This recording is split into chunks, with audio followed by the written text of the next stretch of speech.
Welcome to my channel. నా పేరు సురేష్. ఈరోజు సాటర్డే ఎపిసోడ్కి ఎవరెవరు వస్తున్నారు, అలాగే ఫ్యామిలీ నుంచి ఎంతమంది వస్తున్నారు, అలాగే వాళ్ళ సెలబ్రిటీలు ఎవరెవరు వస్తున్నారో ఆ లిస్ట్ ఒకసారి చూద్దాం. ముందుగా చూస్తే తనూజ గారి గురించి చెప్పాలి. తనూజ గారికి అందరూ ఊహించినట్టుగానే హరిత గారు వస్తున్నారని తెలుస్తోంది. హరిత గారు ఎందుకంటే హరిత గారికి చాలా బాండింగ్ ఉంది. తనకి హరిత గారికి యూట్యూబ్లో కూడా వాళ్ళిద్దరూ వీడియోలు చేసి వాళ్ళని సపోర్ట్ చేస్తూ వీడియోలు చేయడము, మా కూతురు అని ఆమె కూడా చాలా బాగా ఫీల్ అవుతూ ఉంటుంది. అలాగే మన తనూజ కూడా వాళ్ళకున్న 10-15 పైనగా బంధం ఉంది కదా, సీరియల్ బంధము. తనని కూడా అమ్మ అని పిలవడము, క్యూట్గా వెళ్ళడము. ఎందుకు క్యూట్గా వెళ్ళడం అంటే ఆల్రెడీ తను వచ్చి చెప్పారనమాట, మీరు అనుకున్నట్టు తనూజ ఎవరు యాక్టింగ్ చేయలేదురా, అక్కడ ఆమె మాట్లాడేది అలా ఉంటుంది అని. అదే పనిగా హరిత గారు వాళ్ళ సీరియల్ ఫ్యామిలీ ఏదైతే ఉందో అంతా వచ్చి తన కోసం స్టాండ్ తీసుకొని మాట్లాడడం అనేది సూపర్ అనాలా. మీకు కూడా చూసిన వాళ్ళు ఎవరైనా ఉంటే కామెంట్ చేయండి. అంటే ఇప్పుడు చాలామంది హేటర్స్ ఏమంటున్నారు, అదే పనిగా సీరియల్ యాక్టింగు క్యూట్ మాట్లాడుతుంది, అదేదో ప్రోగ్రాం కోసం మాట్లాడుతుంది అని అంటుంటారు, వింటున్నాం మనం కూడా. కానీ హరిత గారు చెప్పిన తర్వాత ఎవడైనా కావాలంటే డౌట్ ఉంటే అక్కడ చూడండి. ఎందుకంటే మనం చెప్తే ఏదో మీకు అభిమానం కాబట్టి చెప్తారనుకుంటారు, కానీ హరిత గారు చెప్పడం అనేది అది స్పష్టంగా మనకు అర్థమవుతుంది. ఓహో, ఆమె ఇక్కడే కాదు బయట కూడా అంతే క్యూట్గానే ఉంటారు, అంతే స్పీడ్గా కూడా ఉంటారు అనేది మనకు తెలుస్తుంది. హరిత గారి తర్వాత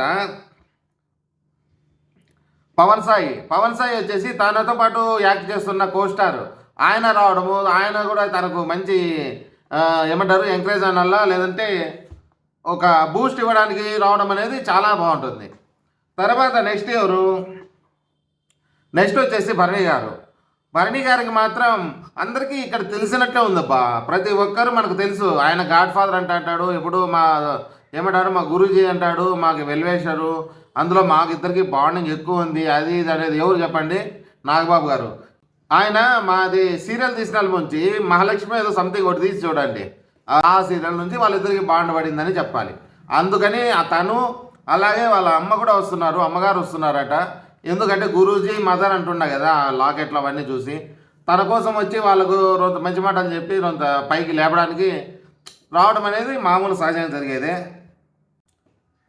ఈ కళ్యాణ్ పడాల గురించి చెప్పాలంటే ఎక్కడ మిలిటరీ, ఎక్కడ మా టీవీ, ఎక్కడ అగ్ని పరీక్ష, ఎక్కడ బిగ్ బాస్, ఏమన్నా లక్క అతనికి అదృష్టం అనుకోవాలా. ఇక్కడ ఆడిషన్ చూసుకొని రావడము, అందులోనూ వేల మంది పోటీ పడుతున్న ఆ షోకి వీళ్ళు సెలెక్షన్ కావడము, ఆ సెలెక్షన్లో మళ్ళీ అగ్ని పరీక్షలో విన్ అవ్వడము, వీళ్ళందరినీ దాటుకొని రావడం ఒక ఎత్తు అయితే, కామన్గా వచ్చిన వాళ్ళకు ఇంత అభిమానం ఎవరికి దక్కలేదు. కామనర్స్లో ఎవరికన్నా దక్కిందంటే కళ్యాణ్ కోవనికే దక్కిందని చెప్పాలి, మిగతా వాళ్ళకి ఎవరికి దక్కలే ఇంత అప్రిషియేట్. వీళ్ళు ఉన్నారు కానీ పవన్ వీళ్ళంతా వాళ్ళు సెలబ్రిటీలు, చిన్న సెలబ్రిటీ ఉన్నట్టే వాళ్ళు, ఆల్రెడీ యూట్యూబ్ అవి ఉన్నాయి కాబట్టి. నెక్స్ట్ వచ్చేసి తన గురించి చెప్పుకుంటే అతనికి లక్ కలిసి వచ్చింది, గ్యారెంటీ లక్ కలిసి వచ్చింది. నెక్స్ట్ చూస్తే కళ్యాణ్ గురించి చెప్పాలబ్బా. కళ్యాణ్కి వాళ్ళ ఫ్యామిలీ నుంచి ఎంతో బాధపడుతుంటాడు, మా నాన్న సరిగ్గా చూడలే, మా అమ్మ సరిగ్గా చూడలే అని. అబ్బాయికి ఈ అబ్బాయి చేసుకున్న పని ఏమంటే అక్కడ అసలు అంత సీన్ లేదు, ఏదో చిన్నప్పుడు ఏదో జరిగింటే దాన్ని చెప్పడంలో కన్ఫ్యూజ్ అయిపోయాడు అంతే. అంటే కావాలని చెడ్డగా చెప్పడం కాదు అది, మనం చిన్నప్పుడు ఏదైనా చేసింటే ఏదైనా గుర్తుంటుంది కానీ మా అమ్మ ఎత్తుకోలే, పెట్టలే, చేయలే, నన్ను చూపిలే, సినిమా తోలపోలే, అది చెప్పడంలో కొంచెం చెప్పి వదిలేశాడు. దానివల్ల బయట ఏమైంది, వాళ్ళ అమ్మోళ్ళు పాపం సరిగ్గా చూసినలేదు, సరిగ్గా చేసినలేదు అన్నట్టు ఉంది. వాళ్ళ అమ్మ వాళ్ళ నాన్నలు చూస్తుంటే వాళ్ళు, రే పిచ్చోడా నువ్వెందుకురా ఇలా ఫీల్ అవుతున్నావు, మేము బాగానే ఉన్నాం, నువ్వు బాగా చూసుకుంటున్నావు, ఇలా ఫీల్ కావద్దని చెప్పడము చాలా బాగుంది అనిపిస్తుంది. అంతేకాదు వాళ్ళ నాయన కూడా రేపు వాళ్ళ నాన్న అలాగే వాళ్ళ బ్రదర్ వస్తున్నాడని తెలిసింది, బాలా పడాల అంటే వాళ్ళిద్దరూ రావడము ఇది కొంత హైలైట్గానే ఉంటుంది. ఎందుకంటే వాళ్ళ కుటుంబం గురించి చాలామంది వెయిట్ చేస్తున్నారు, ఎందుకు కళ్యాణ్ ఎలా చెప్పినాడు అని. నిన్న వాళ్ళ అమ్మ వచ్చినప్పుడు కూడా సేమ్ అదే డైలాగ్ వస్తుంది.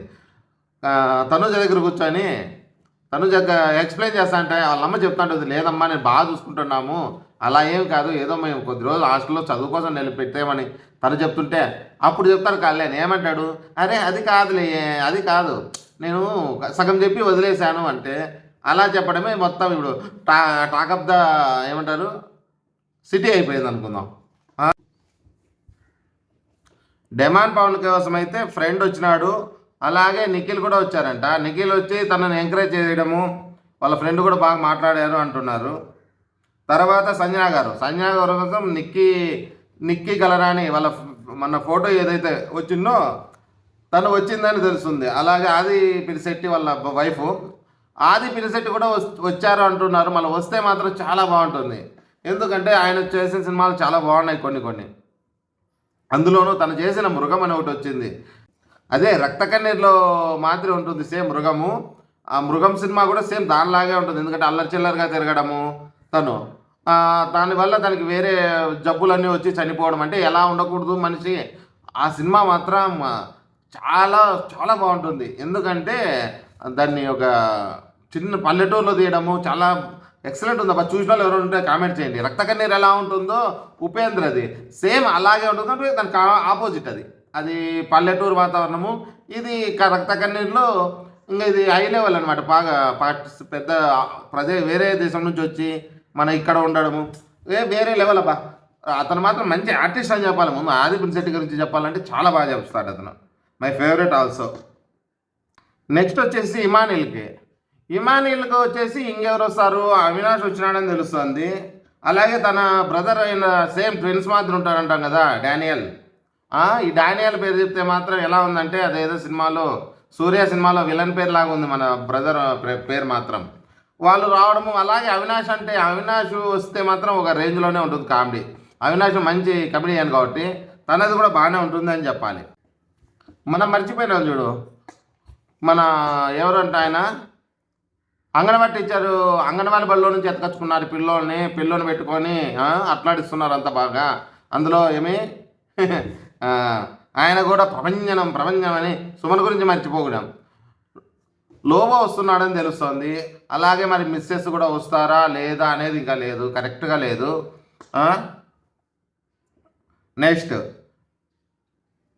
నెక్స్ట్ వచ్చేసి ఇంకా దివ్య మాత్రం ఈరోజు ఎలిమినేషన్ అవుతుంది, ఈ రోజే అయిపోతుంది ఎలిమినేషను. వాళ్ళ ఫ్యామిలీతోనే చేపిస్తారు అంటున్నారు.